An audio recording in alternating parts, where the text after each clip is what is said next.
कारण सगळ्याच संतांनी आम्हाला श्रवण भक्तीतलं सुख समजावून सांगितलंय. श्रवणाच्या मिसे बैसावे येवोनी साम्राज्य भुवनी सुख नांदे.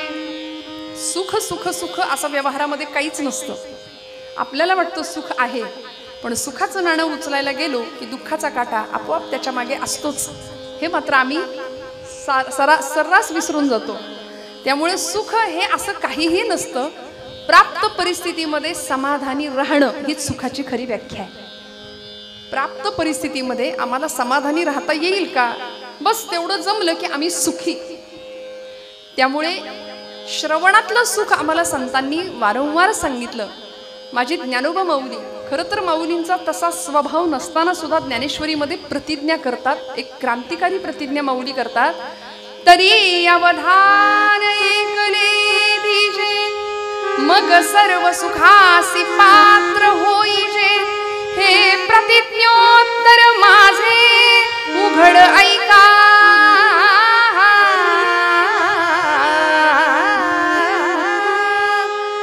हे प्रतिज्ञोत्तर माझे उघड ऐका. माऊलींनी प्रतिज्ञाच केली. हा खरं तर तुकोबांचा स्वभाव आहे, ज्ञानोबांचा हा स्वभाव नाही. पण आपल्या स्वभावाच्या विरोधात जाऊन ज्ञानोबा एक क्रांतिकारक प्रतिज्ञा करतात. तरी अवधान ऐकले दिजे. अवधान म्हणजे काय? एक चित्त, चित्ताचं एकाग्र असणं, मनाचं एकाग्रता असणं ही सकल संतांची कायम असलेली धारणा आहे. आमच्या चित्ताच्या एकाग्रतेविषयी 12व्या अध्यायामध्ये भगवंतांनी अखंड सांगितलंय. अथ चित्तम समाधातुम न शक्नोषि मयि स्थिरम अभ्यास योगेन ततो मामिच्छाप्तुं धनंजयः. मला प्राप्त करण्याची जर इच्छा आहे धनंजया, हे पार्था, तू जर करत असशील तर तुला काय करावं लागेल? तुला अभ्यास योग साधावा लागेल. आणि दुसरी गोष्ट चित्ताची एकाग्र अवस्था. अथ चित्तम समाधातुम न शक्नोषि मयि स्थिरम. त्यामुळे मनाची एकाग्रता, चित्ताची एकाग्र असणं आध्यात्मिक दृष्टीने किंवा पारमार्थिक क्षेत्रामध्ये अत्यंत अशी महत्वाची गोष्ट म्हणून माऊलींनी पहिला शब्द वापरला. तरी अवधान ऐकले दिजे. लक्षपूर्वक श्रवण करावं. परिणाम काय होणार आहे? मग सर्व सुखासी पात्र होईजे. आणि माऊली असं तसं नाही, हे प्रतिज्ञोत्तर माझे उघड ऐका म्हणतात. मी प्रतिज्ञा घेऊन सांगतो की नवविधातली सर्वश्रेष्ठ असलेली श्रवण नावाची भक्ती ही तुम्हाला सगळ्या सुखाची प्राप्ती करून देईल. मिळतं का नाही सुख इथं? सगळी सुख मिळतात का नाही? तर खरं सांगा. कीर्तनामध्ये सुख मिळतं, म्हणजे आम्हाला निरूपणातलं सुख मिळतं. गाण्यावर ज्यांचं प्रेम आहे त्यांना गाण्यातलं सुख मिळतं. ज्यांना सिद्धांत, तत्वज्ञान, दृष्टांत, विवेचनावर जास्त प्रेम आहे त्यांना त्यातला आनंद मिळतो. ज्यांना अगदीच निद्रा नाश आहे घरी, त्यांना इथं आल्यानंतर तेही सुख मिळतं की नाही? खरं सांगा.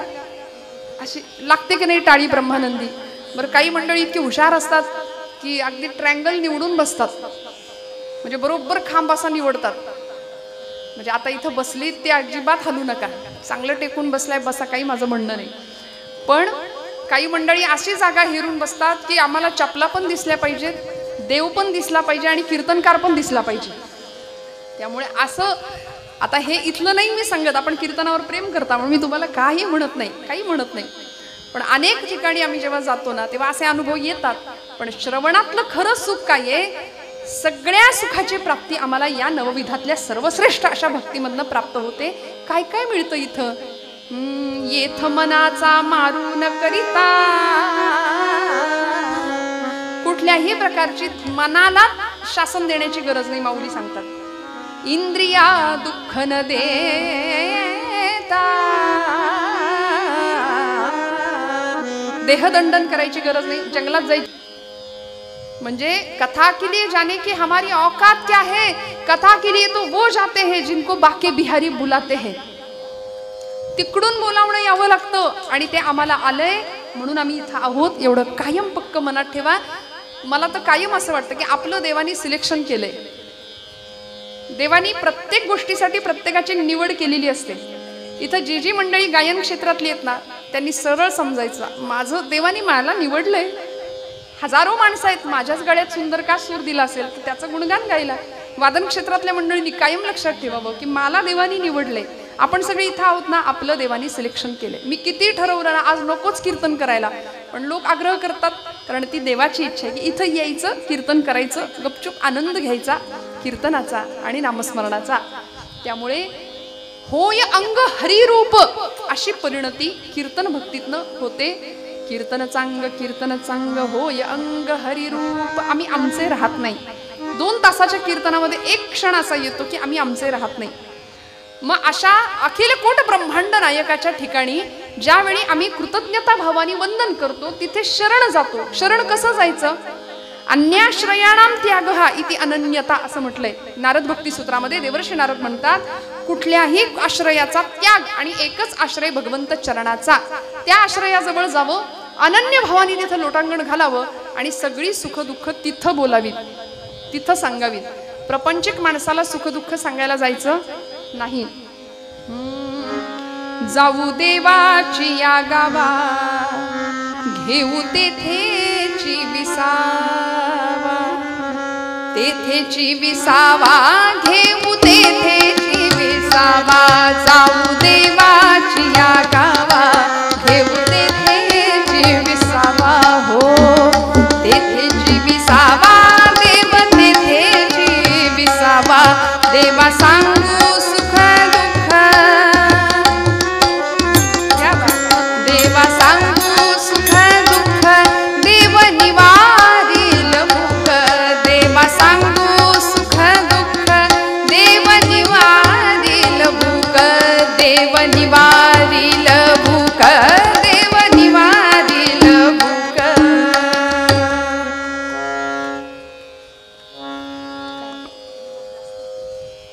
तुका म्हणे आम्ही बाळे या देवाचे लढीवाळे. थोडासा रिवर्ब कमी करा, पूर्ण बंद करू नका, किंचित. पंढरीनाथ भगवान की. महाराज म्हणाले जाऊ देवाची या गावा घेऊ तेथेची विसावा. देवा सांगू सुख दुःख देव निवारील भूक. देवाला सुख सांगायचं असेल तर त्यालाच सांगायचं, दुःख सांगायचं असेल तर त्यालाच सांगायचं. संसारी माणसाला सुख आणि दुःख सांगायच्या भानगडीत पडायचं, कारण संसारी माणसं अजून ट्रॅफिक वाढवतात. बघा ना, तुम्ही सरळ सांगा ना, जा ना, कसं काय चाललंय, बरं आहे का हो? समोरनं उत्तर येतं, बरंच म्हणायचं. माझं उत्तम चाललंय असं म्हणणारी माणसं खूप कमी आहेत. माझं सगळ्यात छान चाललंय, एकदम उत्तम आहे, आरामात आहे असं म्हणणारी माणसं कमी आहेत. चालायचंच, कसं तरी चाललंय, बरंच म्हणायचं, अशी निगेटिव्हिटी असणारी माणसं खूप आहेत आजूबाजूला आमच्या. आणि लोकांचा नकार आमची असलेली ऊर्जा खाऊन टाकतो. त्यामुळे नकारार्थी माणसाच्या सहवासात राहायचंच नाही. फार कायम साधू संत सत्पुरुष संतांचा संग, ग्रंथांचा संग आणि मग संतांच्या सहवासात आल्यानंतर जीवनाकडे बघण्याचा अत्यंत सुंदर असा दृष्टिकोन आम्हाला प्राप्त होतो, जो तुकोबराय आम्हाला या अभंगाच्या माध्यमातून देतायत. भगवंताचं एक वेगळं विलक्षण, अनेकांनी भगवंतांना त्या रूपात पाहिलं, पण तुकोबराय त्या भगवंतांना धर्माची मूर्त असं अभंगात म्हणतायत. देवाचं वर्णन करत असताना देवाचं सामर्थ्य, देवाचं स्वरूप आम्हाला तुकोबराय सांगतायत की जे सामर्थ्य, जे स्वरूप आणि जो स्वभाव भगवंतांचा आम्ही भागवत ग्रंथाच्या प्रथम श्लोकामध्ये ऐकलेला आहे. सच्चिदानंद रूपाय विश्वोत्पत्त्यादि हेतवे तापत्रय विनाशाय श्रीकृष्णाय वयं नमः. भगवंतांचं स्वरूप, सामर्थ्य आणि स्वभाव सांगितला या ग्रंथामध्ये, या श्लोकामध्ये. देव कसा आहे? सच्चिद आनंद रूपाय. सत्स्वरूप आहे, चित स्वरूप आहे आणि आनंद स्वरूप आहे. विश्वोत्पत्त्यादि हेतवे हे देवाचं सामर्थ्य आहे. सगळं विश्व त्यांनी निर्माण केलंय. विश्वाच्या उत्पत्ती, स्थिती आणि लय या तीनही गुणांना किंवा तीनही स्थितींना तो कारण आहे. विश्वाची उत्पत्ती त्यांनी केली, पालन पोषण त्यांनीच केलं आणि संहार करता सुद्धा तोच आहे. एकोहम बहुस्याम असं त्याला वाटलं, तो एकटा होता, अनेक झाला, अनेकाची निर्मिती केली आणि एवढं सगळं करून सगळ्यामध्ये आहे आणि कशातच नाही असा तो भगवंत. आणि शेवटचं तिसरं त्याचं स्वरूप किंवा त्याचा स्वभाव सांगितला, तापत्रय विनाशाय. देव त्रिविध तापांचं निराकरण करणारा किंवा त्रिविध तापांपासून आमची मुक्ती करणारं ते परमात्म तत्व आहे, ते ब्रह्म आहे, ते अखिलकोट ब्रह्मांडाचं नायकाचं स्वरूप आहे. तुकोबराय या अभंगामध्ये त्याची स्तुती गातायत. एखाद्याची स्तुती तेव्हाच गावी लागते. आता व्यवहारामध्ये सुद्धा आपण असंच करतो. एखाद्याकडून काही आपलं काम असेल किंवा काम साधायचं असेल तर आपण त्याची स्तुती गातो. बाबा तुझ्यासारखं माणूस मिळणार नाही, तू आहेस म्हणून. 4 बायका एकत्र जमल्या, आपण म्हणतो तुला म्हणून सांगते बाई, तू आहेस म्हणून तुझ्यासारखा स्वभाव कुठं बघितला नाही, जरा 100 रुपये देते का ग? एखाद्याची स्तुती करावी. आता तुकोबरायांची अशी भावना नाहीये, पण भगवंत षड्गुणैश्वर्य संपूर्ण आहे, गुणाचा स्वामी आहे, तो गुणाधीश आहे भगवंत, गुणासंपन्न असलेला परमात्मा आहे. मग त्याचे गुण तुकोबराय आधी गातात आणि मग पुढच्या सगळ्या चरणांमध्ये महाराज त्यालाच गोड असं मागणं मागतायत, गोड मागणी करतायत की देवा तू कसा आहेस, तू धर्माची मूर्त आहेस, धर्माची तू मूर्ती, तुझं सामर्थ्य असं आहे, पाप आणि पुण्य या सगळ्याचा लेखाजोखा तुझ्याकडे आहे. किंबहुना आम्ही काय करावं, सकल विश्वावर तुझी सत्ता असल्या कारणाने आमचं पापही तुझ्या हातात आहे आणि आमचं पुण्यही तुझ्या हातात आहे. वस्तुतः हाच प्रश्न भगवद्गीतेमध्ये लक्ष देऊन ऐका, अर्जुनाने भगवंतांना विचारला होता की देवा तू असं म्हणतोस विभूती योगामध्ये इंद्रियाणाम मनश्चास्मी, सकल इंद्रियांच्या मध्ये मन म्हणजे मी आहे, तर मग मला सांग अथकेन प्रयुक्तोयम पापंचरति पुरुषः अनिच्छन्नपि वार्षणेय बलादीव नियोजितः. जर मन म्हणजे तू असशील तर अथकेन प्रयुक्तोयम पापंचरति पुरुषः. माणूस पाप का करतो, आणि पाप शरीर नाही करत, पाप मन करतं. आधी मनात पाप वासना किंवा पाप भावना येते आणि मग शरीराकडून कर्म घडतं. मग देवा जर मन म्हणजे तू असशील तर मनुष्य पाप करतो, मग या पापाची जबाबदारी तू घ्यायला तयार आहेस का? तेव्हा भगवंत आपले हात वर करतात, हे बघ तुमचा त्या पापाशी माझा संबंध नाही आणि पुण्याशी संबंध नाही, मी निराळा आहे सगळ्यापासून. का? रजस्तवश्च मनसो वंश दोषा उदारतो, ते मन रजतमांच्या आहारी जातं आणि पाप करतं. मग मी कुठे आहे? अत्यंतिक सात्विकता ज्या ठिकाणी आहे तिथं मी आहे, असं भगवंत गीतेमध्ये सांगतात. आणि हे तुकोबांना ज्ञात आहे, कारण महाराजांची गाथा किंवा महाराजांचे अभंग हे असे तसे नाही आले. महाराज म्हणतात पाहिली पुराणे धांडोळीली दरुशने. आम्ही असं तसं नाही बोलत, मनाला येईल ते वेदांचा तो अर्थ आम्हासीच ठावा, इतरांनी वाहवा भार माथा. त्यामुळे अनेक प्रकारची पुराणं शास्त्र ढुंडाळून आम्ही मग हा वेदांचा अर्क तुमच्यापर्यंत आणून ठेवलाय की भगवंताचं असं स्वरूप, त्याची अशा स्वरूपामध्ये स्तुती केली की आता धर्म हा शब्द जिथं येतो ना तिथं पाप आणि पुण्य, विधी आणि निषेध, हे करावं आणि हे करू नये, हे आपोआप येतं, त्याच्यामध्ये अनस्यूतच आहे. म्हणून भगवंताचं वर्णन करताना तुकोबराय प्रथम चरणामध्ये करतायत धर्माची तू मूर्ती. देवा मी तुला मागायला आलोय, तू कसा आहेस? तू धर्माची मूर्त आहेस. परमात्मा गोपाल कृष्ण असू दे, पंढरीनिश परमात्मा असू दे, अगदी सगळेच अवतार आमचे ज्यावेळी अवतार घेतात, दशावतार आपल्याला माहिती आहेत, भागवतामध्ये 24 अवतारांच्या कथा आहेत. हे सगळे भगवंतांचे अवतार कशासाठी अवतार घेतात? त्या अवतारामागचं एकच रहस्य भगवद्गीतेमध्ये भगवंतांनी सांगितलंय. परित्राणाय साधूनां विनाशाय च दुष्कृतां धर्म संस्थापनार्थाय संभवामी युगे युगे. पुन्हा पुन्हा संभव, पुन्हा पुन्हा गर्भवास, पुन्हा पुन्हा युगायुगांमधून मी अवतार का घेतो? तर याचं एकच कारण आहे, धर्मरक्षावया अवतार घेसी आपुल्या पाळीसी भक्तजना अंबऋषीसाठी जन्म सोशी येले दुष्ट निर्दाळिले किती एक. मी पुन्हा पुन्हा अवतार, पुन्हा पुन्हा जन्म का घेतले? तर धर्माचं रक्षण करण्याकरता. साक्षात धर्मच भगवंतांच्या रूपाने प्रत्येक वेळी अवतीर्ण झाला. म्हणून तुकोबराय सांगतात की तू देवा असा तसा नाही, तू साक्षात धर्माची मूर्त आहेस. आणि वसिष्ठ मुनी भगवान प्रभू रामचंद्रांना सांगतात रामो विग्रहवान धर्म. रामप्रभू साक्षात धर्माची मूर्त आहे आणि रामप्रभूंचा हा उत्सव आहे. काय प्रभूंचं रूप आहे? तुलसीदासांनी वर्णन केलं, श्रीरामचंद्र कृपालु भज मन हरण भव भन दारुणं. श्रीरामचंद्र कृपालु भज मन हरण भव भय दारुणं. श्रीराम श्रीराम.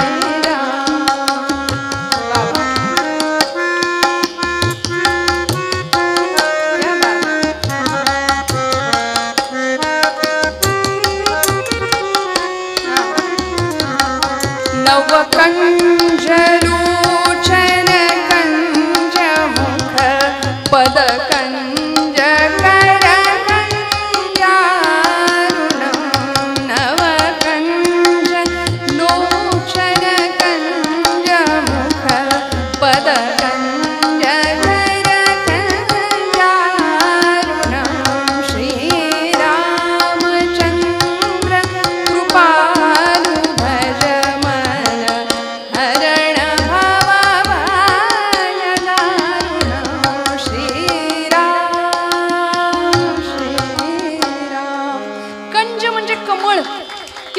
सुंदर रूप आहे, किती देखणं रूप आहे भगवंतांचं. राजस सुकुमार मदनाचा पुतळा. ही धर्माची मूर्त कशी आहे? नवकंज लोचन, कंज मुख, पद कंज कर कंजारून, कमळासारखे नेत्र, कमळासारखे सुकोमल पाय, कमळासारखे हात भगवंतांचे. कृष्णावतारामध्ये सुद्धा तो तसाच होता, नीलवर्ण मेघश्याम होता. समर्थ म्हणायचे, घनश्याम हा राम लावण्य रूपी, महावीर गंभीर पूर्ण प्रतापी, करी संकटी सेवकाचा कुढावा, प्रभाते मनी राम चिंतित जावा. भगवंतांचं रूप सांगितलं, घनश्याम हा राम लावण्य रूपी. तुकोबराय सांगतात, तू धर्माची मूर्त आहेस. आणि आता धर्म म्हटलं की पाप आणि पुण्य तुझ्या हातात आहे असं म्हणायला हरकत नाही देवा. तू धर्माची मूर्त आहेस. 500 वर्ष प्रभू रामचंद्र साक्षात धर्म सिंहासनावर बसायला वेळ लागला. या भारताच्या इतिहासामध्ये बाबरी मशिदीचा इतिहास आपण जाणतो. इतक्या दिवसांनी, इतक्या वर्षांनी प्रभूंना सिंहासनावर बसवलं. 2024 साली साक्षात धर्म सिंहासनावर बसला. त्या प्रभू रामचंद्रांना 14 वर्षाचा तरी वनवास, पण इथं 500 वर्ष प्रभूंना लागली हो गादीवर बसायला. बरं, प्रभू गादीवर बसले, पण समाजामध्ये नको ती मंडळी पुन्हा एकजूट व्हायला सुरुवात झाली नाही का. म्हणून आम्ही भगव भगव भगव करता करता जातीपातीमध्ये इतके विभागले गेलो, किंबहुना संतांना सुद्धा जातीत वाटलं. ज्ञानोबराय अमुक एका जातीचे, तुकोबराय अमुक एका जातीचे, सावतामाळी अमुक एका जातीचे, गोरोबा काका अमुक एका जातीचे, कान्होपात्र अमुक एका. सगळ्या संतांना जातीत वाटलं आणि आम्ही मातीत जायची वेळ आली की आता नाही का. सगळ्यांना जातीत वाटायला लागलो आम्ही. कधी कधी छत्रपती शिवप्रभूंची शिवजयंती झाली, आत्तामध्ये तिथीनी झाली, तारखेनी झाली, मोठ्या प्रमाणात सोहळे साजरे झाले. पण राजांना म्हणावंसं वाटतं, राजे माफ करा, तुम्ही मराठा या शब्दाची जी व्युत्पत्ती किंवा व्याप्ती मांडली होती ना स्वराज्यामध्ये, त्या शब्दाचा अत्यंत चुकीचा अर्थ आम्ही लोकांनी घेतला. मराठा म्हणजे आम्ही फक्त 96 कुडी 92 कुडी एवढंच म्हणत बसलो. पण तुमच्या लेखी मराठा या शब्दाचा अर्थ होता जो भगव्यासाठी लढतो तो मराठा, जो भगव्याखाली धरातीर्थी पडण्याची तयारी ठेवतो तो मराठा, जो धर्मासाठी मरतो, प्राणांची बाजी लावतो तो मराठा. आमचे पुण्याचे आचार्य आत्रेंनी व्याख्या केली, खरं मराठा कुणाला म्हणायचं, खरा मराठी माणूस कुणाला म्हणायचं. अमुक कुळामध्ये जन्माला आलो म्हणून मराठा नाही. अहो, छत्रपतींच्या सैन्यासाठी लढणारा प्रत्येक मावळा हा मराठा होता. आणि मावळे 18 पगड जातीचे होते.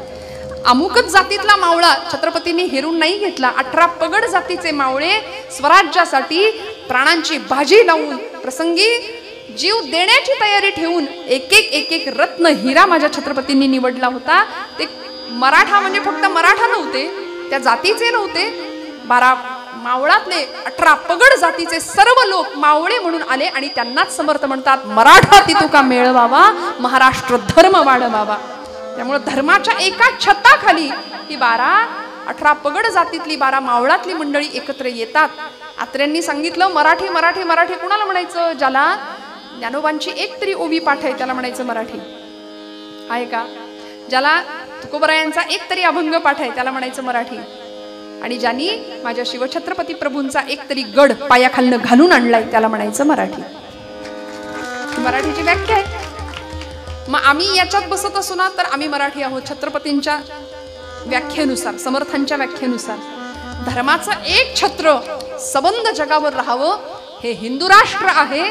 आणि हिंदुत्वाची खरी गरज किंवा हिंदुत्वाची खरी संकल्पना तुमच्या माझ्या रक्तात पेरली जावी, याकरता स्वराज्याचा घाट होता, याकरता संतांचे विचार होते.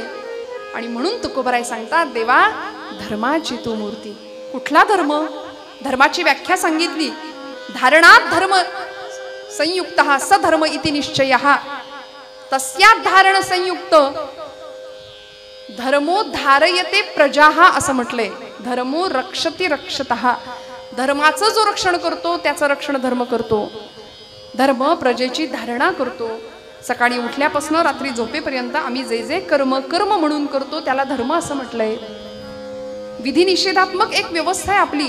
जीवन जगत असताना अमुक अमुक गोष्ट करावी आणि अमुक अमुक गोष्ट करू नये त्याला आम्ही धर्म असं म्हणतो. धर्माच्या अनेक व्याख्या आम्हाला सांगितल्या. ज्यावेळी यक्ष प्रकरणामध्ये कुंती मातेला तहान लागली आणि त्यांचा तो अज्ञातवासात असणारा काळ, सगळ्यात कनिष्ठ पांडव होता सहदेव. तो म्हणाला, आई मी तुझ्यासाठी पाणी घेऊन येतो. तो गेला पाणी आणायला. एका सरोवराजवळ गेला, स्वच्छ पाणी होतं. कमंडलू पाण्यामध्ये बुडवला, पाणी घेऊन निघणार. एवढ्यात त्याच्या कानावर बातमी आली, माझ्या प्रश्नांची आधी उत्तरं दे, मग तुला माझ्या तळ्यातलं पाणी घेऊ देतो. ऐकलं नाही, तिथं मूर्छित पडला. पुन्हा नकुल गेला, नकुलाच्या बाबतीतही तेच घडलं. अर्जुन गेला, भीम गेला, सगळ्यांच्या बाबतीत तेच घडलं. सगळ्यांच्या कानावर आकाशवाणी आली होती की माझं ऐकल्याशिवाय, माझ्या प्रश्नांची उत्तरं दिल्याशिवाय तुला या तळ्यातलं पाणी घेता येणार नाही. ऐकलं नाही. शेवटी धर्मराज युधिष्ठिर त्यांनाच म्हणायचं, जो युद्धी स्थिर आहे त्याला युधिष्ठिर म्हणायचं. जो युद्धी स्थिर. आजही तुमच्या माझ्या आयुष्यामध्ये रोज युद्धाचे प्रसंग आहेत की नाही? रोज आहे. म्हणजे काय आपण ढाल तलवारी घेऊन लढतोय का? नाही हो. पण अखंड संघर्ष आहे, वैचारिक संघर्ष आहे. महाराज म्हणले, रात्रंदिन आम्हा युद्धाचा प्रसंग, अंतर्बाह्य जग आणि मन, अखंड संघर्षजन्य परिस्थिती आहे. पण अशा स्थितीमध्ये काय करायला लागेल? धर्मराजांनी सगळ्या आपल्या चारही भावंडांना पाहिलं. एखाद्याने आकांडतांडव केला असता, तलवार काढली असती, लढण्यासाठी सज्ज झाला असता, पण हात जोडले आणि युधिष्ठिरांनी प्रार्थना केली, हे स्थानदेवतांनो, हे ग्रामदेवतांनो, हे जलदेवतांनो, जो कोणी तुम्ही असाल, कृपया माझी ही चारही भावंड इथं कुठलाही अपराध नसताना मृतवत पडलेली आहेत, ज्याने कुणी हे काम केले तो कृपया माझ्या समोर येईल काय? याला म्हणायचं धर्मराज. इतक्या नम्रतेने बोलल्यानंतर मग तो यक्षराज प्रकट होतो. महाभारतामध्ये हा प्रसंग आहे. आणि मग यक्षराज धर्माला अत्यंत सुंदर असे प्रश्न विचारतात. त्यातला एक प्रश्न होता, राजा, धर्माची दिशा काय असावी? खरा धर्म कुणाला म्हणायचं? काय असावी धर्माची दिशा?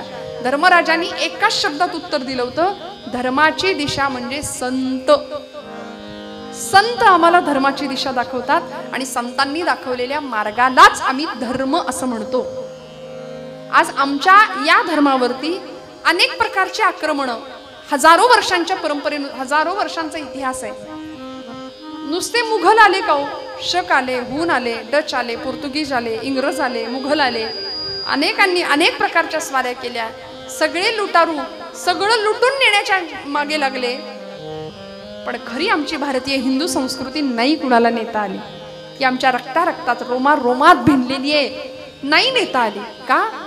इतर संस्कृतींचं उत्खनन करून हडप्पा मोहनजोदडो काढता आल्या, पण हिंदू संस्कृती अशी उत्खनन करून मिळणार नाही. ती आमच्या रक्तात आहे, ती आमच्या रोमात आहे. हिंदुत्व म्हटलं, छत्रपती शिवप्रभू धर्मवीर छत्रपती संभाजीराजांचा बलिदान दिवस परवा पार पडला. फाल्गुन वद्य अमावस्येचा दिवस, मृत्युंजय अमावस्या जिला म्हणतात. 39 दिवसांचा अतोनात छळ करून अमावस्येच्या दिवशी अत्यंत निर्घृणपणे माझ्या राजाला औरंग्याने मारलं. धडापासनं मस्तक वेगळं केलं, शिरच्छेद केला, पायापासनं डोक्यापर्यंत इंचा एवढे तुकडे माझ्या राजाच्या देहाचे केले. पण धर्म या एका संज्ञेसाठी, धर्म या एका संकल्पनेसाठी राजाने सगळं सहन केलं.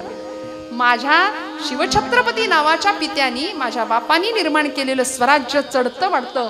ते साधं सुद्धा नाही, ते प्रतिपाश्चंद्र लेखे व वर्धिष्णूर विश्ववंदिता शाह सुनो शिवसैषा मुद्रा भद्राय राजते या न्यायानी प्रतिपदेच्या चंद्रकोरी प्रमाणे चढणारं वाढणारं माझ्या वडिलांनी निर्माण केलेलं राज्य हे मी राखणार नव्हे.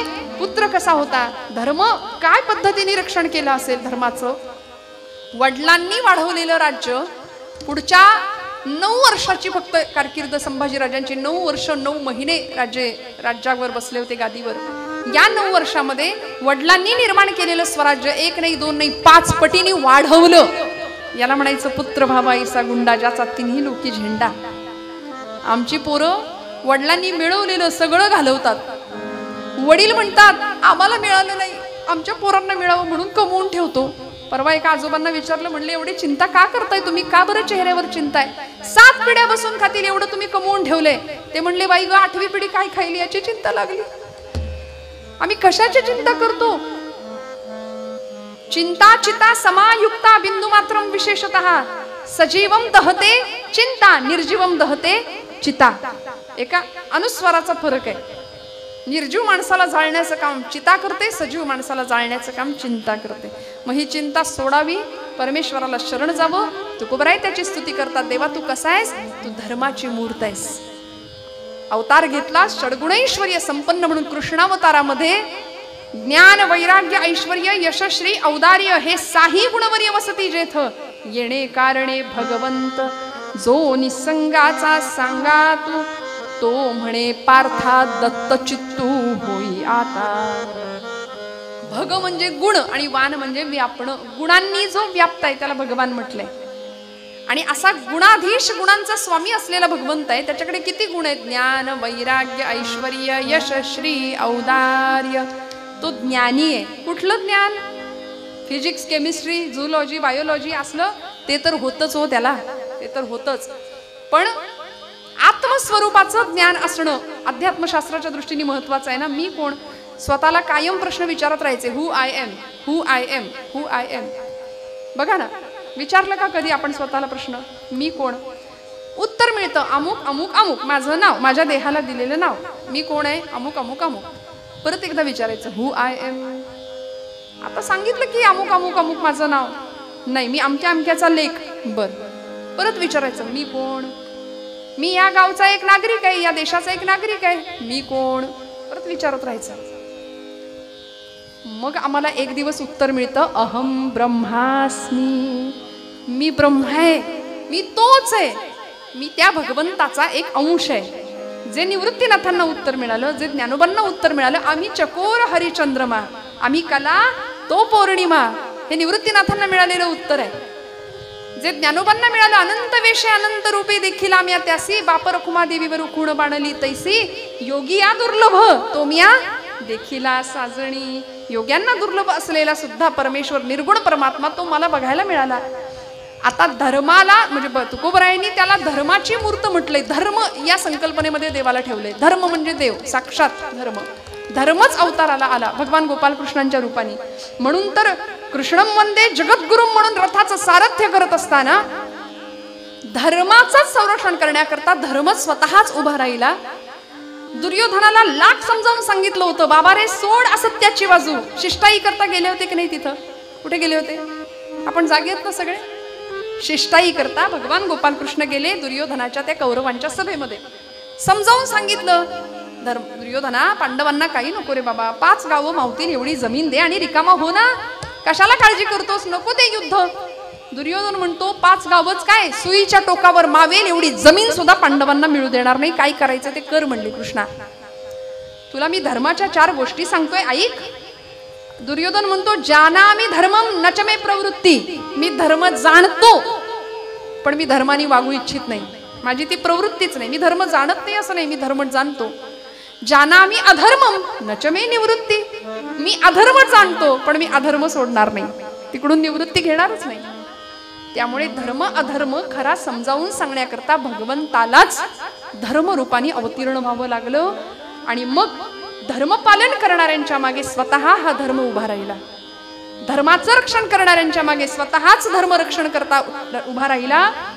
कशा पद्धतीने रक्षण केलं, किती पद्धतीने रक्षण केलं हे मी सांगायला नको. कृष्णचरित्र रामचरित्र आपण जाणता. रावणाचा विध्वंस केला, रावण वध केला, खऱ्या अर्थी धर्मरक्षण केलं भगवंतांनी. कंसाच्या छातीवर मुष्टी प्रहार त्रैलोक्याचा भार होऊन भगवंत आले. कंस संपला, धर्माचं रक्षण केलं भगवंतांनी. अनेक भक्तांचा संहार केला, पालन केलं, पोषण केलं. अनेक अवतारामध्ये प्रल्हादासारख्या लहान बाळासाठी भगवंत त्या दैत्याच्या सगळ्या अटी मंजूर करून ना मानव ना दानव, ना घरात ना बाहेर, ना दिवसा ना रात्री म्हणून नरसिंह रूपाने जन्माला आले, अवतार घेतला. काय करावं या धर्माच्या मूर्तीने? साक्षात धर्मच पुन्हा पुन्हा पुन्हा पुन्हा भगवत अवतार म्हणून जन्म घेत होता, मूर्त स्वरूपामध्ये येत होता. म्हणून तुकोबरायांनी त्याचं गुणगान गायलं, त्याची स्तुती केली. धर्माची तू मूर्ती पाप पुण्य तुझे हाती. आणि आता देवा तू असा आहेस ना, तू एवढा मोठा आहेस ना, तुझी सत्ता, तुझं सर्व व्यापकत्व, तुझं सामर्थ्य मी तुला सांगतोय, त्याची प्रार्थना केली. बरं का, आता ज्याला मागायचंय तो केवढा मोठा आहे. महाराज त्याचं वर्णन करतात. तुका म्हणे व्यापक नभा होई अणुचाही गाभा. एवढा व्यापक आहे भगवंत, किती त्याचं व्यापकत्व सांगावं. विश्वरूप दर्शन योगामध्ये भगवान गोपालकृष्ण अर्जुनाला दर्शन देतात. अनंत रूपोदर वक्त नेत्रम पश्यामि त्वां सर्वतोऽनंत रूपम नान्तं न मध्यं न पुनस्तवादिं पश्यामि विश्वेश्वर विश्वरूपम अनंत बाहूदर वक्त नेत्रम. आधी नाही, अंत नाही, मध्य नाही, काहीच कळेना त्याचं. अखिल कोट ब्रह्मांडाचा नायक, केवढी मोठी व्याप्ती आहे त्याची. तुकोबा म्हणतात तू आकाश आहे इतका विशाल आहेस आणि अणोरणीयान महतो महियान असं श्रुती सांगते. म्हणजे मुंगी होऊन मुंगीच्या देहात राहतोस आणि हत्ती होऊन हत्तीच्या देहात राहतोस. हे तुझं सर्व व्यापकत्व आहे. मग अशा भगवंताला मागायचंय, मग मागणं सुद्धा तसंच नको का? मागणं तसंच मागितलं पाहिजे ना. आता हे आमचं मागणं फार वेगळं असतं. आमची झोळी कायम फटकीच असते, किती द्या. वास्तविक त्यांनी आम्हाला इतकं दिलंय बरं का, पण तरी सुद्धा आमचं मागणं काही केल्या संपतच नाही. जुनं भावगीत मी बऱ्याचदा म्हणते, आपण सगळ्यांनी ऐकलं असेल कदाचित. जे वांछिले ते तू दिले. किती देतो तू? इच्छा करा, तो कल्पतरू आहे. इच्छा करायचा अवकाश भगवंत देतात. अशक्य ही शक्य करतील स्वामी. जे वांछिले ते तू दिले. कल्पद्रुमा हे आदिमा हे अंतिमा हे आदिमा हे अंतिमा. जे वांछिले ते तू दिले. कल्पद्रुमा हे आदिमा हे अंतिमा. वा वा, काय सामर्थ्य आहे त्याचं. या मातीचे आकाश तू, या मातीचे आकाश तू. शिशिरात या मधुमास तू. शिशिरात या मधुमास तू. देशी मृता तू अमृता. देशी मृता तू अमृता. पुरुषोत्तमा हे आदिमा हे आदिमा हे अंतिमा.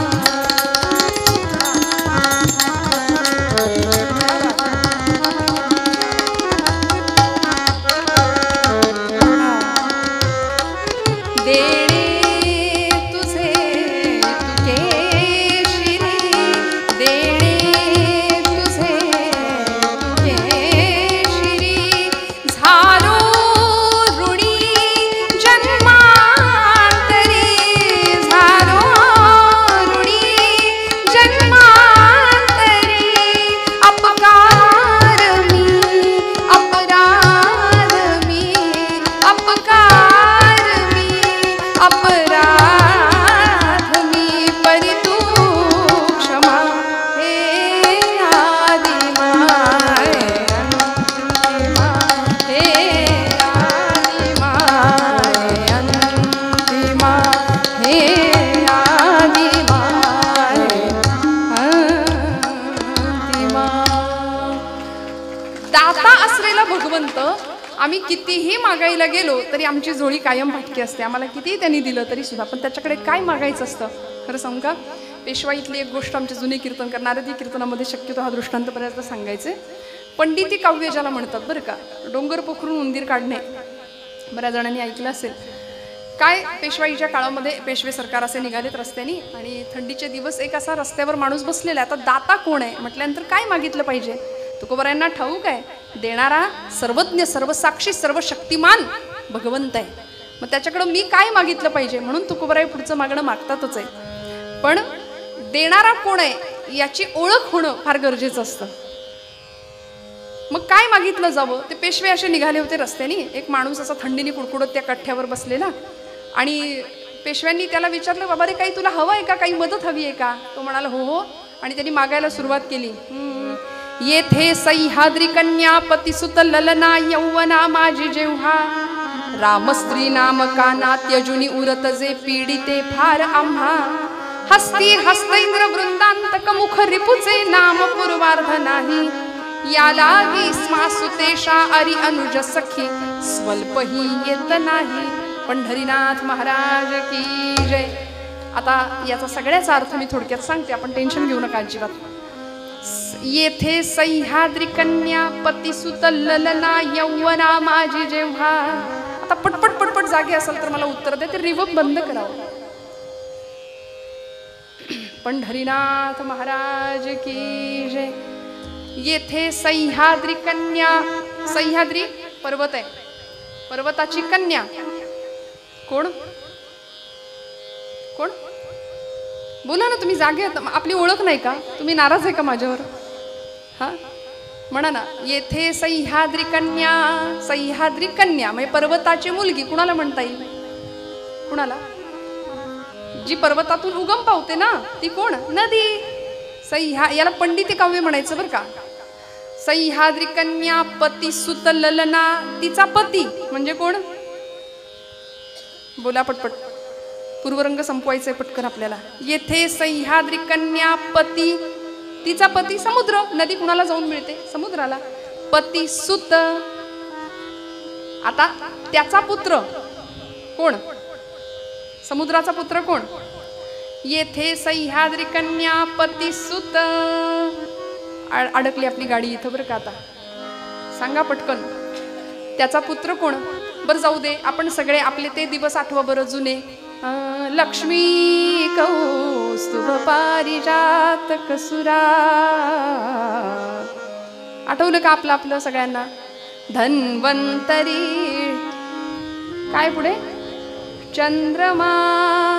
तो जो चंद्र आहे की नाही, तो समुद्रातून आला म्हणून तो त्याचा पुत्र. हा, समुद्रातून निर्माण झाला तो पुत्र.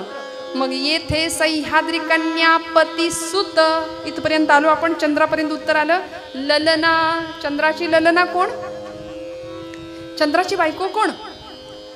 शर्वरी असं म्हणतात. रात्री, रात्र जी आहे ना, ती चंद्राची ललना समजली जाते. येथे सह्याद्री कन्या पती सुत ललना यौवना माझी जेव्हा. रात्र यौवनामध्ये येते म्हणजेच मध्यरात्र होते.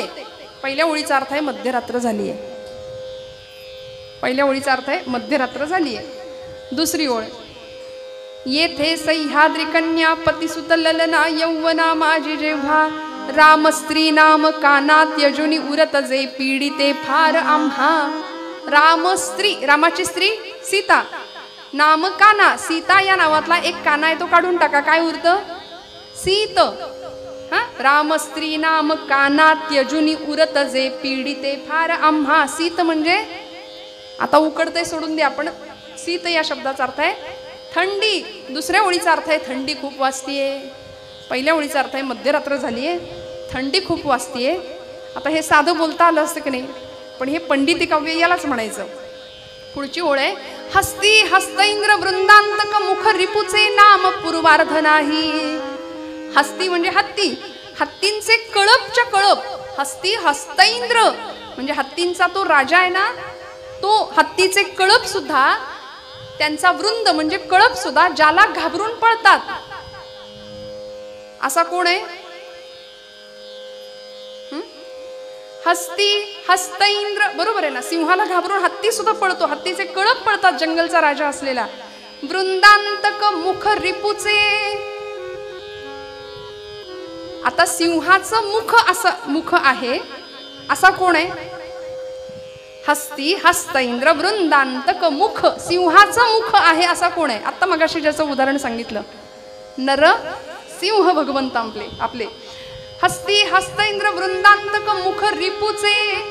त्याचा रिपू, नरसिंहाचा रिपू कोण? कशा करता, कुणाला मारण्याकरता नरसिंहाने अवतार घेतला? हिरण्यकश्यपू.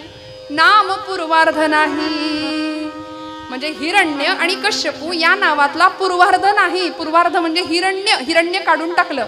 हिरण्य म्हणजे सोनं. हा, श्री सूक्तामध्ये आपण ऐकतो, ओम हिरण्यवर्णाम हरिणीम सुवर्ण रजतस्त्रजाम. हिरण्य म्हणजे सुवर्ण, सोनं नाही म्हणजे थोडक्यात पैसा नाही, संपत्ती नाही आमच्याकडे. हा, पहिल्या ओळीचा अर्थ आहे मध्यरात्र झालीये. दुसऱ्या ओळीचा अर्थ आहे खूप थंडी वाजते. तिसऱ्या ओळीचा अर्थ आहे पैसा नाही, कांबळं विकत घ्यायला. हा, आणि मग शेवटचा अर्थ आहे या लागी क्ष्मा सुतेशा अरी अनुज सखी स्वल्पही येत नाही. क्ष्मा संस्कृतमध्ये क्ष्मा हा शब्द पृथ्वीला धरणीला वापरतात. क्ष्मा म्हणजे पृथ्वी. या लागी क्ष्मा सुतेशा पृथ्वीची सुत म्हणजे कोण? धरणीतनं कोण? कुणाचा जन्म झाला? बघा बाबा आहेत ना सगळे जागे. सीता. तुम्ही म्हणाल हे कधी संपायचं? हा तिच्या धरणीतून सीतेचा जन्म झाला. सीत ईशा सीतेचा ईश म्हणजे कोण? पती. तिचा पती कोण? सीतेचा पती राम. अरी रामाचा अरी. या लागी क्ष्मा सुतेशा अरी रामाचा अरी म्हणजे शत्रू कोण?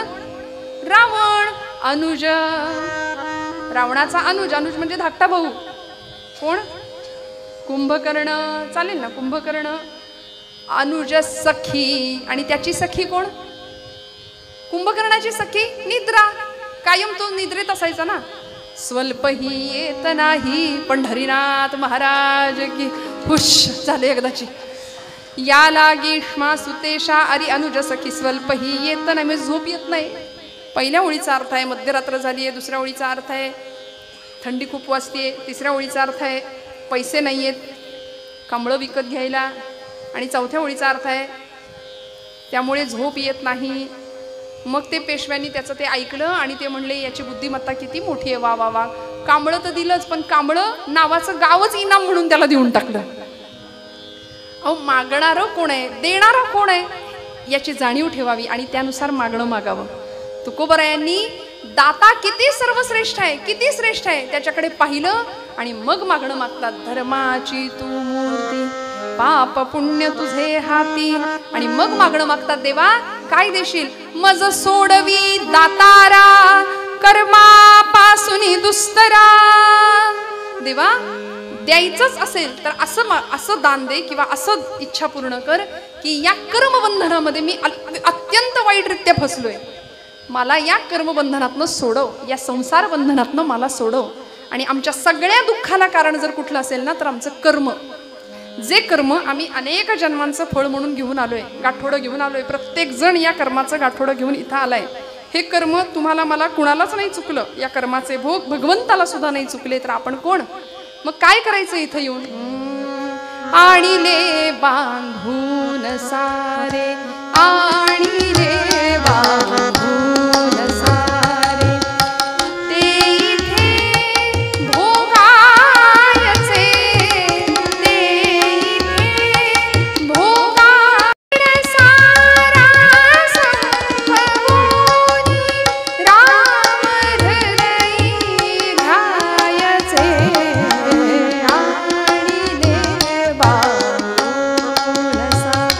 बांधून घेऊन आलोय आपण प्रत्येक जण. इथं भोगायचंय. करायचं काय इथं आल्यानंतर?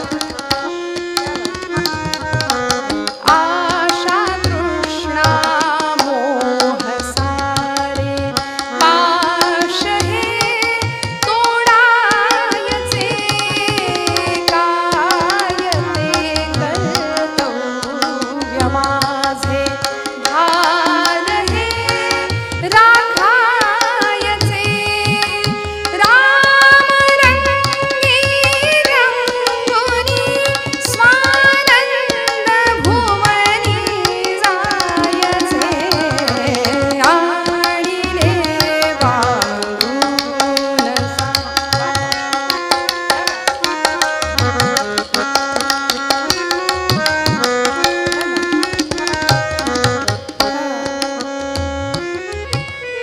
धर्म स्मरुनी मानवाचा प्रेम सकळा द्यायचे. काय ते कर्तव्य माझे भान हे राखायचे. जे जे बांधून आणलेलं कर्माचं गांड सरकतोय. अरिस्टॉटल म्हणायचा change is the only constant thing. या जगामध्ये स्थिर काय असेल तर बदल. बदल ही एकमेव अशी गोष्ट आहे की जी स्थिर आहे. अखंड बदलत राहतो आपण. अखंड बदलत राहतो. संसार परिवर्तनशील आहे. अखंड परिवर्तन होत राहतं. आणि मग या संसारामुळे या कर्मबंधनामुळे आम्ही असे गुरफटलो याच्यामध्ये की आम्ही दुःखाला कारण ठरलो. आमच्या वाट्याला दुःखच यायला लागलं वारंवार.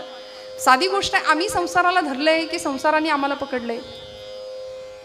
झोप आली का? हा काय म्हणणं आहे आपलं? संसाराला आपण धरलंय. जुना दृष्टांत सांगितला जायचा, तुकोबरायांचं त्याच्यावर प्रमाण सुद्धा आहे. एका राजाने एक माकड पाळलं होतं आणि त्या माकडाची परीक्षा घेण्याकरता राजा प्रधानाला घेऊन जंगलात गेला. एका झाडाच्या डोलीमध्ये मुठभर फुटाणे त्यांनी टाकले आणि माकडाला सांगितलं, म्हणजे माकडाला आता ते फुटाणे दिसले तसं ते माकड आपोआप धावत गेलं आणि त्या झाडाच्या डोलीमध्ये त्यांनी हात घातला. फुटाणे भरून मूठ भरून फुटाणे घेतले आणि आता बाहेर हात काढायला लागला तर तो हात काही बाहेर येईना, हाताचा आकारमान वाढलं. मूठ भरली फुटाण्यांनी. गरज काय होती? मूठ सोडण्याची. मूठ सोडली असती हात आपोआप बाहेर आला असता, पण ते शेवटी माकडच. म्हणजे ही माकडाचीच गोष्ट आहे बरं का. ते माकड मूठ काही केल्या सोडायलाच तयार नाही. संसाराला आपण धरलंय की आपण संसाराला धरलंय हा प्रश्न आहे आपला. त्या माकडाला कळेनाच, अरे मूठ सोड, हात आपोआप बाहेर येईल, पण मूठ सोडायला तयार नाही. गरज होती मूठ सोडण्याची. राजाने युक्ती केली, प्रधानाला सांगितलं, एक पेढ्यांचं ताट आणून ठेवा बरं, माकडाला दिसेल अशा अंतरावर. त्या माकडाला दिसेल अशा अंतरावर पेढ्यांचं भलं मोठं ताट आणून ठेवलं. ते माकड बरं का पेढ्यांकडे पाहतंय पण मूठ काही सोडेना. पेढ्यांकडे लक्ष आहे, पेढ्यांकडे पाहतंय, मूठच सुटेना त्याची. गरज काय होती? मूठ सोडण्याची. हात आपोआप बाहेर आला असता. फुटाणे श्रेष्ठ की पेढे श्रेष्ठ? पेढे मिळाले असते ना, पण पेढ्यांकडे पाहतंय पण फुटाणे सोडायला तयार नाही. मग राजाने एक युक्ती केली, पोत भरून फुटाणे आणून ठेवले त्याला दिसेल अशा अंतरावर. मग मूठ सुटली. बघा, त्यापेक्षा म्हणजे मिळालेल्या सुखापेक्षा सर्वोच्च सुख आम्हाला प्राप्त होतंय.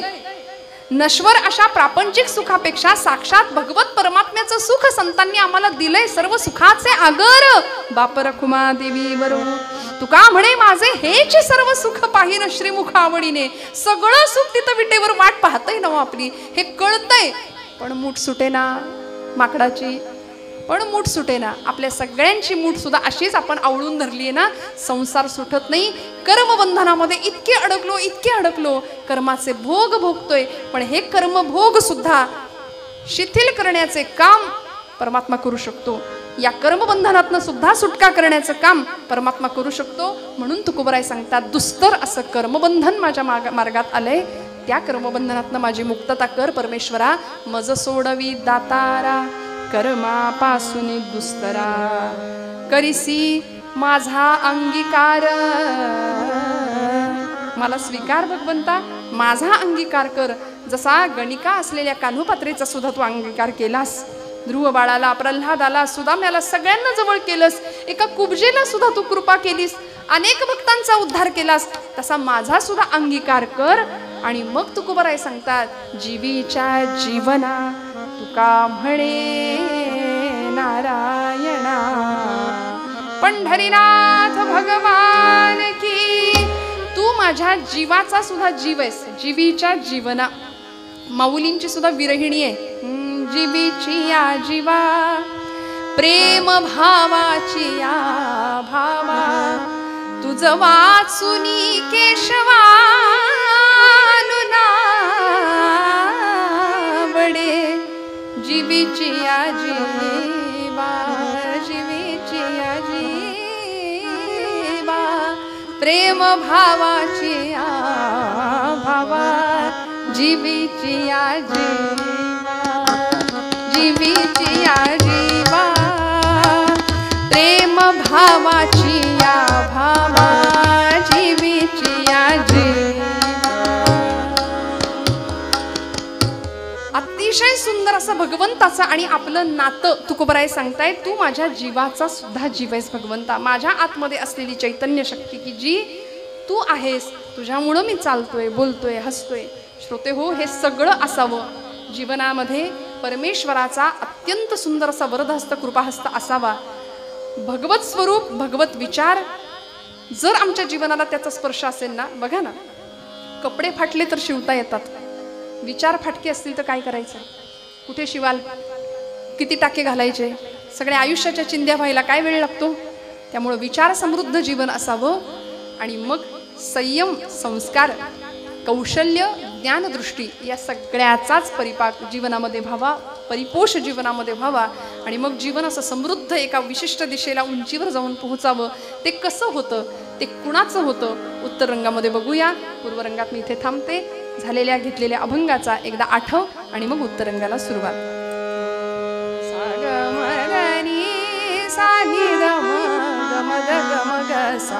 धर्माची तू मूर्ती, मूर्ती धर्माची तू मूर्ती, मूर्ती धर्माची तू मूर्ती.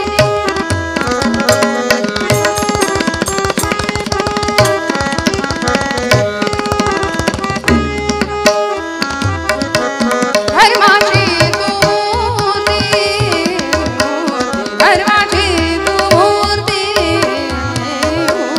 धर्माची तू मूर्ती. पाप पुण्य तुझे हाती, पाप पुण्य तुझे हाती, धर्माची तू मूर्ती.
जय जय रघुवीर समर्थ मंगलमूर्ती.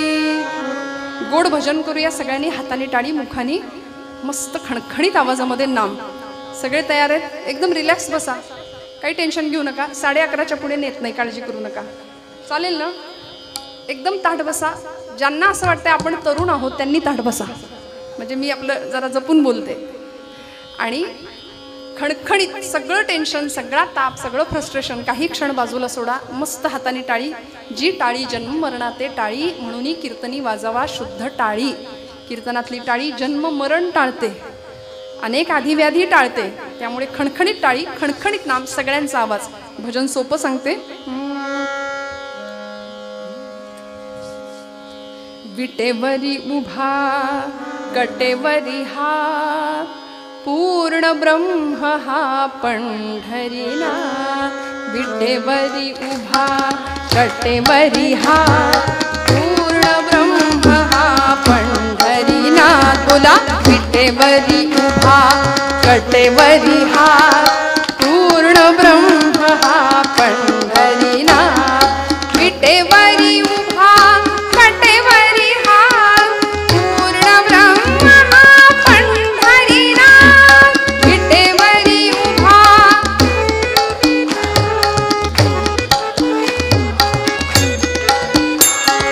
विटेवरी उभा कटेवरी हात, पूर्ण ब्रह्म हा पंढरीनाथ.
रामचंद्र महाराज की जय जय रघुवीर. तुमचा आवाज आला का आता? म्हणजे मला सांगा हो तुम्ही, मला काही ऐकू आलं नाही म्हणून विचारते. खणखणीत नाम घ्यावं तेव्हा भक्तीचा आनंद आहे श्रोते हो. आमच्यापैकी बरीच मंडळी अशी टाळी वाजवतात. म्हणजे वाजू की नको, वाजू की नको, वाजू की नको म्हणतोय ते देवालाही कळलं नाही पाहिजे. हां, खणखणीत नाम घ्यावं, खणखणीत टाळी वाजवावी. मी कशाला माझं जात ग फिरते बहुत,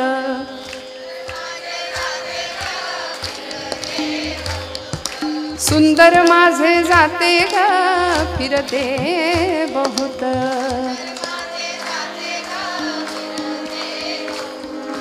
ओव्या गाऊ कौतुके तू ये रे बा विठ्ठला.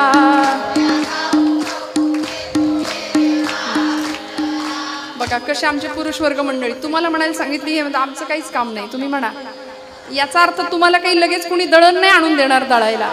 अहो सुंदर माझं जात ग फिरते बहुत. बोला बोला मागे. ओव्या गाऊ कौतुके तू ये रे बा विठ्ठला. बाबा ये रे बा विठ्ठला. आहा हो ये रे बा विठ्ठला. ये रे बा विठ्ठला तू ये रे बा विठ्ठला. ये रे बा विठ्ठला तू ये रे बा विठ्ठला. बाबा ये रे बा विठ्ठला तू ये रे बा विठ्ठला.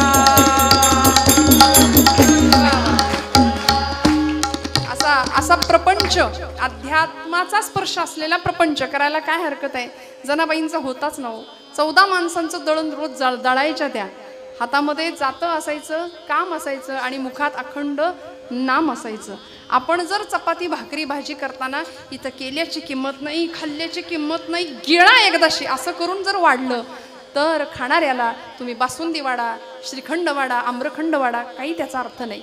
पण हेच तुम्ही साधी चटणी भाकरी सुद्धा छान देवाची द्वारी उभा क्षण भरी तेणे मुक्तिचारी साधी येल्या असं मस्त पोळ्या करता करता भाकऱ्या करता करता हरिपाठ जर केला तर हरिपाठाच्या संस्कारातनं तयार झालेली भाकरी आमच्या पतिदेवांनी, आमच्या मुलांनी, आमच्या घरातल्यांनी खाल्ली तर आचार किती समृद्ध होईल याची कल्पना करा.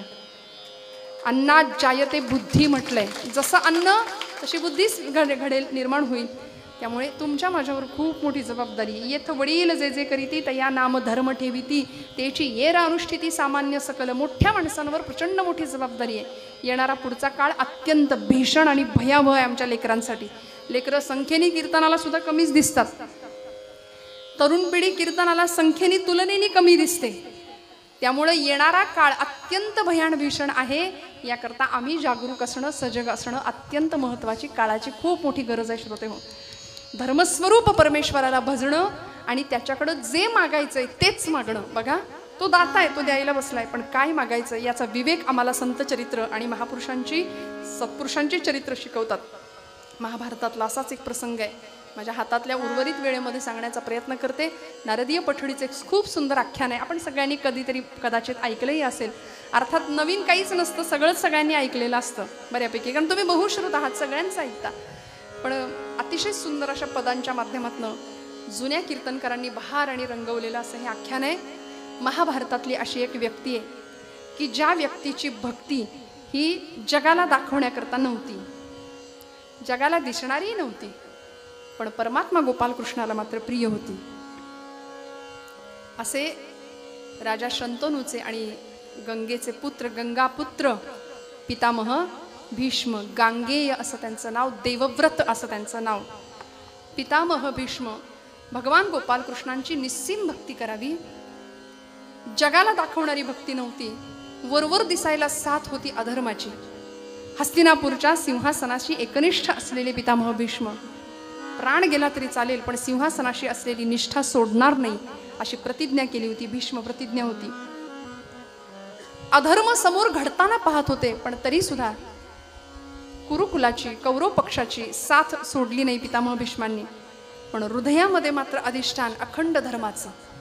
धर्माची तू मूर्ती, पाप पुण्य तुझे हाती. अखंड धर्माचं अधिष्ठान हृदयामध्ये. त्याच धर्म भावनेला धरून प्रत्येक कर्म हातून घडत होतं. वरवर दिसायला लोकांना अधर्माची साथ आहे असं वाटत होतं, पण भगवंताचं अधिष्ठान कायम हृदयाशी. भगवंतांनी अखंड समजावून सांगितलं दुर्योधनाला, पण दुर्योधन ऐकलं नाही. दोघंही मदत मागण्याकरता आले होते द्वारकेला भगवंतांना.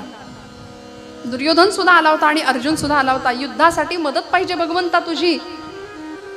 दुर्योधनाला नारायणी सेना सगळी दिली भगवंतांनी. सेना घेऊन दुर्योधन निघून गेला आणि अर्जुनाला भगवंत व्यंग करत कुचेष्ठेने थोडं विचारत होते, त्याला चिडवत होते की म्हणाले, अर्जुना हार निश्चित है तेरी, हरदम रहेगा उदास.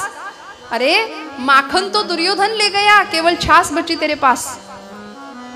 झालं ना, सगळं सैन्य दुर्योधन घेऊन गेला. कसा जिंकायचंस तू, कसा धर्माचा विजय व्हायचा, परीक्षा घेत होते अर्जुनाची. पण भक्त कसा असतो बघा, मी धर्मासोबत आहे नव्हे, साक्षात कृष्णच धर्मरूपाने माझ्यासोबत आहे. धर्माची तू मूर्त, पाप पुण्य तुझ्या हाती. अर्जुनाने सांगावं भगवंता, अरे भगवंत म्हणत होते हार निश्चित है तेरी, हरदम रहेगा उदास. माखन तो दुर्योधन ले गया, केवळ छास बची तेरे पास. अर्जुन हसत होता. अर्जुन म्हणाला, देवा जीत निश्चित है तेरी, दास नहीं हो सकता उदास. जीत निश्चित है मेरी, दास नहीं हो सकता उदास. अरे माखन लेकर क्या करूं, जो माखन चोर है मेरे पास. मला काय गरज आहे म्हणाले दुर्योधनाच्या त्याच्या ते सैन्याची.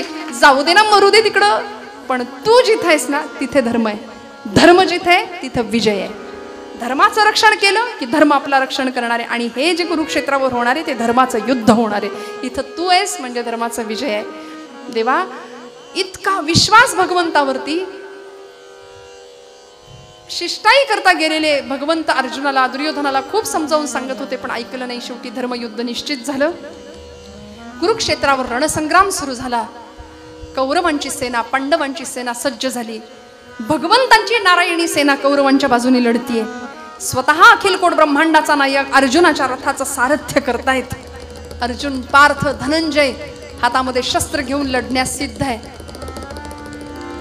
18 अध्यायी गीता अर्जुनाच्या निमित्ताने तुम्हाला मला भगवंतांना सांगावी लागली, कारण समोरचा रणसंग्राम पाहिला. समोरचे आपलेच नातेवाईक आपतेष्ट पाहिले आणि हातपाय गळून गेले हो त्याचे.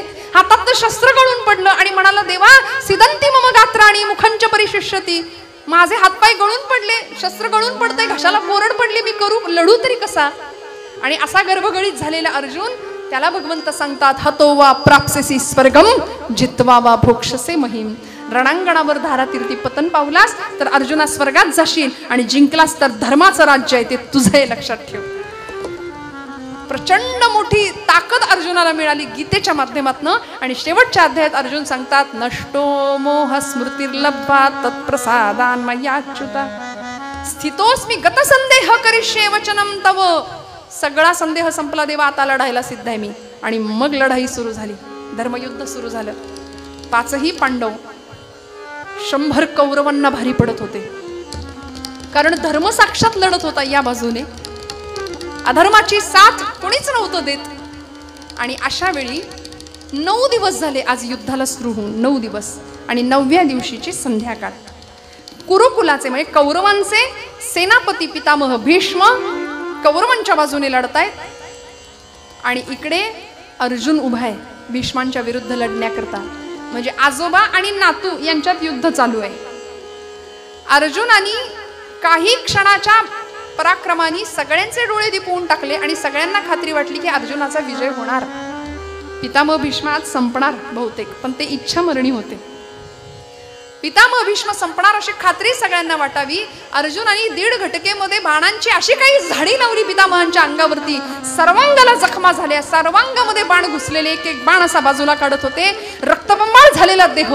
पण पितामह भीष्मांना अत्यंत धन्य वाटत होतं की माझा नातू अर्जुन स्वतः समोर उभा आहे. त्याचा पराक्रम धनुर्विद्येतला पाहतायत आणि त्याच्या रथाचं सारथ्य करणारा अखिल कोट ब्रह्मांडाचा नायक भगवान द्वारकाधीश गोपाल कृष्ण. धन्य वाटत होतं पितामहांना. तिथूनच नमस्कार करत होते. संध्याकाळ झाली, सूर्यास्ताची वेळ जवळ आली. सगळ्यांना वाटलं पितामह भीष्म संपणार, पण युद्धशास्त्राच्या नियमानुसार सूर्यास्त झाला की युद्ध थांबवावं लागायचं. मध्ये एक दिवस मिळायचा, त्या दिवसात सगळं तिथलं रक्ताचा चिखल, मेलेली सगळी ती प्रेत सगळं उचलून बाजूला करायचं, परत मध्ये एक दिवस ठेवून पुढचा दिवस युद्ध. असं ते युद्ध चाललेलं. आणि 9व्या दिवशीची ते संध्याकाळ सगळ्यांना वाटलं पितामह संपणार, पण त्या दिवशी सूर्यास्त झाला, युद्ध थांबवावं लागलं. सगळे आपापल्या शिबिरात निघून गेले. अर्जुन सुद्धा आपल्या शिबिरात निघून गेला. पण सगळीकडे अर्जुनाच्याच पराक्रमाचं गुणवर्णन चालू होतं. वा वा वा, काय अर्जुनाचा पराक्रम, काय अर्जुनाची धनुर्विद्या, सगळीकडे त्याचं कौतुक. आणि बरीच माणसं अशी असतात समाजामध्ये की त्यांना काही जणांचं कौतुक सहन होत, त्यांना दुर्योधन म्हणावं, नाही का. अर्जुनाचं कौतुक दुर्योधनाला नाही सहन झालं. अहो, स्तुती करावी, जे योग्य आहे, जे तिथं कौतुक करण्यासारखं आहे तिथं कौतुक करावं ना. अर्जुनाचा पराक्रम पाहिला, त्याचं कौतुक सगळे करतायत, ते काही सहन झालं नाही. सगळ्यांना आनंद झाला, पण त्याला मात्र वाईट वाटलं. पितामह भीष्म आपल्या शिबिरात गेले होते, सर्वांगाला जखमा झाल्या होत्या, औषध पाणी करत होते. पण या मात्र दुर्योधनानी तातडीची इमर्जन्सी बैठक बोलवली, गुप्त बैठक. आणि बघा ना, 5000 वर्षापूर्वीपासूनचा इतिहास आहे आपला. आदल्या रात्रीच मतं बदलतात की नाही, अजून सुद्धा गुप्त बैठका होतात की नाही लगेच. अहो काय पक्षनिष्ठा, पक्षनिष्ठा, आज मी तुम्हाला पक्षनिष्ठेविषयी सांगतो, तुमचा कितवा पक्ष असं विचारायची वेळ येते. मग कार्यकर्त्यांना पण प्रश्न पडतो, विठ्ठला कोणता झेंडा घेऊ हाती, गाणं लिहायला लागला अवधूत गुप्तेला. त्यामुळे 5000 वर्षापूर्वीचा हा इतिहास. दुर्योधनाने गुप्त बैठक बोलवली आणि या बैठकीला कोण कोण होतं कवी वर्णन करतात. कर्ण, शकुनी, दुःशासन आणि चौथा दुर्योधन, म्हणती कवण्या मिसे करून पांडुनंदन जिंकावे.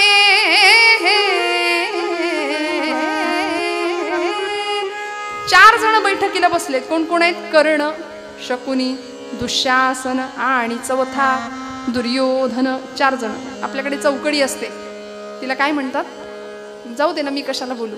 पारापारावर कट्ट्या कट्ट्यावर बसलेली माणसं असतात. या देशाची क्रांती झाली पाहिजे, याला काही कळत नाही, त्याला काही कळत नाही, यांच्या हातात पत्ते, तुम्ही काय करता. अशी चौकडी बऱ्याच ठिकाणी आपल्याला आढळते. तशी दुर्योधनाने ही चौकडी बसवली आणि प्रश्न उपस्थित केला सगळ्यांच्या मध्ये. आज 9 दिवस झाले युद्धाला सुरुवात होऊन, माझे निम्म्यापेक्षा जास्त भाऊ संपले आणि पांडवांपैकी एकाही वीराला आपण संपू शकलो नाही.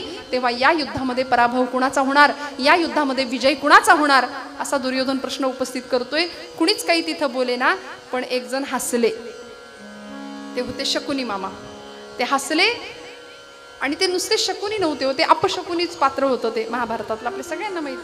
त्यांचं हसणं दुर्योधनाला कळलं आणि दुर्योधन म्हणाला, मामा बोला ना, काय बोलायचंय तुम्हाला, नुसते हसताय कशाला.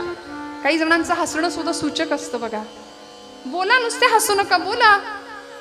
शकुनी मामा म्हणले, बोलू, तुला आवडेल, हा बोला ना म्हणाले. आता असंही 11:15 होत आहेत, 11:30 पर्यंत होईल ना तुमचं बोलणं. हा होईल म्हणाले.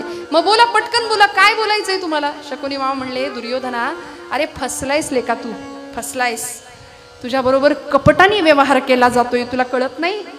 मामा काय बोलायचंय, सरळ सरळ बोला. अरे वेड्या, पितामह भीष्म सेनापती आहेत कौरवांचे आणि रक्षण करतायत पांडवांचं. असा शत्रूला फितूर असलेला सेनापती काय कामाचा.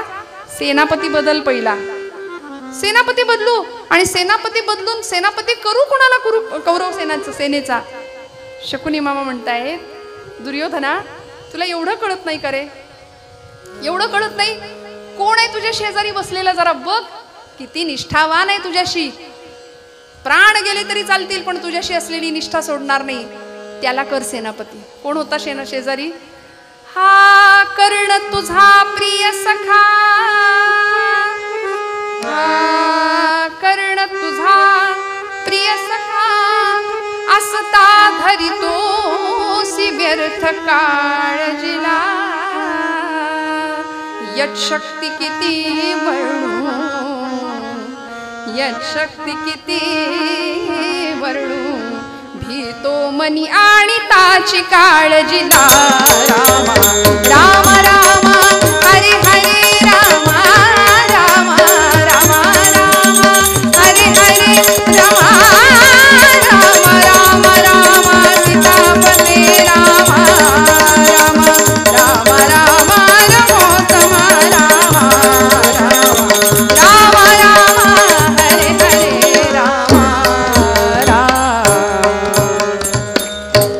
शक्ती किती वर्णू भीतो मनी आणि ताच काळ जिला. अरे काळ सुद्धा ज्या शक्ती समोर उभा राहू शकत नाही, काळ घाबरतो ज्या शक्तीला. असा कर्ण तुझा प्राणप्रिय सखा मित्र असताना तू घाबरतो कशाला? याला सेनापती कर ना. पण दुर्योधन अजूनच शंकेनी संशयानी पाहतो एक शकुनीकडे. मामा म्हणले, शकुनी मामा म्हणले की दुर्योधना, अरे नाही इथे मामा आहे तो, पण ते चांगले मामा आहेत आमच्या सगळ्यांचे, पंढरीनाथ भगवान की. मामा म्हणले बोलू, तुला आवडेल का? तुला आवडेल? कर्णाला सेनापती पदावर रुजू कर, भीष्मांना सेनापती पदावरनं बाजूला कर. आणि माझ्यावर विश्वास नसेल तर आत्ता या क्षणाला जा, भीष्मांच्या शिबिरात जा, तिथं बघ काय चाललंय ते, तिथं जाऊन बघ. आणि दुर्योधन खरंच की रात्रीच मध्यरात्रीच गेला. पितामह भीष्मांच्या शिबिराच्या बाहेर उभा राहिला आणि कानावर शब्द बाहेर पडले, श्री कृष्ण गोविंद हरे मुरारे, हे नाथ नारायण वासुदेव, प्रद्युम्न दामोदर विश्वनाथ, मुकुंद विष्णू भगवन नमस्ते, गोपाल कृष्ण भगवान की. आणि भीष्मांच्या मुखातनं श्रीकृष्ण परमात्म्याचं नामस्मरण ऐकलं आणि मामांचं बोलणं दुर्योधनाला पटलं. म्हणाले खरंय की असा शत्रूला फितूर असलेला सेनापती काय कामाचा? जाऊ दे म्हणाले. आतमध्ये गेला, प्रवेश केला आणि भीष्मांना सांगितलं, आजोबा काय लावलंय? पितामह भीष्म म्हणले, राजा या वेळेला आत्ता तू माझ्या शिबिरात कशा करता आलास? कशा करता नाही, आज 9 दिवस झाले युद्धाला सुरुवात होऊन, माझे निम्म्यापेक्षा जास्त भाऊ संपले आणि पांडवांपैकी एकाही आपण वीराला मारलं नाही. या युद्धाचा परिणाम काय होणार? आपण पक्षपातीपणा करता, पांडवांचं रक्षण करता, नोकरी आमची करता आणि रक्षण मात्र पांडवांचं त्या काळ्याचं करता, त्याची बाजू धरता. पितामह भीष्म म्हणले, राजा राजा राजा, अरे थांब, अरे कसला आरोप करतोस माझ्यावर? माझं वय बघ, माझ्या अंगावर झालेल्या जखमा बघ, वेळ बघ काय आहे. फार बोललास रे, जा आता झोप, जरा तू झोप, मलाही अशी विश्रांती घेऊ दे, फार बोललास, जा. दुर्योधन म्हणला, जातो पण उद्याच्या दिवसात पांडव संपले पाहिजे. भीष्म चिडले, दुर्योधना काय म्हणलास? उद्याच्या दिवसात पांडव संपले पाहिजेत?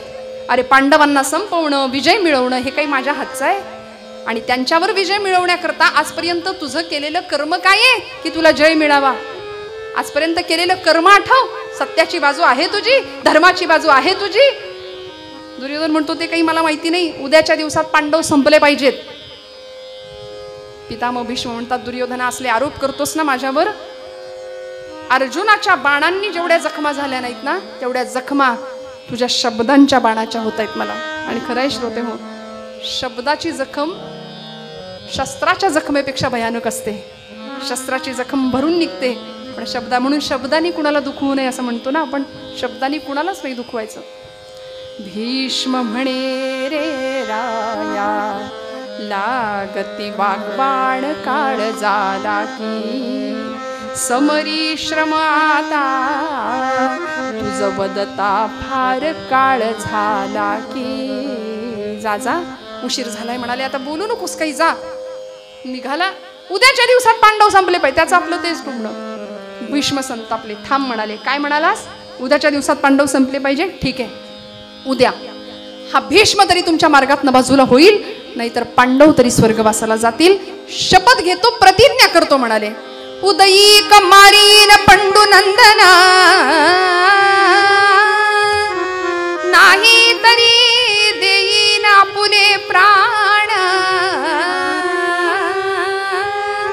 हे देहांत प्रायश्चित्त घेईन, सत्य जाण राजेंद्रा. उद्या पांडव संपतील, नाहीतर हा भीष्म तुमच्या मार्गातनं बाजूला होईल, निष्पांडवी पृथ्वी करेन, अशी भीष्मांनी दुहेरी प्रतिज्ञा घेतली. पांडव तरी संपतील, नाहीतर मी तरी संपेन. तेव्हा याला बरं वाटलं. चला म्हणाला, हुश, आपलं काम झालंय. निघाला. त्याला असं वाटलं आपलं बोलणं कुणीच ऐकलं नाही, पण ऐकलं. अखिल कोट ब्रह्मांडाचा नायक कोण होतो? त्या द्वारावरती भीष्मांच्या शिबिराच्या त्या दारावर उभा होता एक पहारेकरी, एक दूत होता. कोण होता तो? तिथे होता एक दूत माधवाचा, तिथे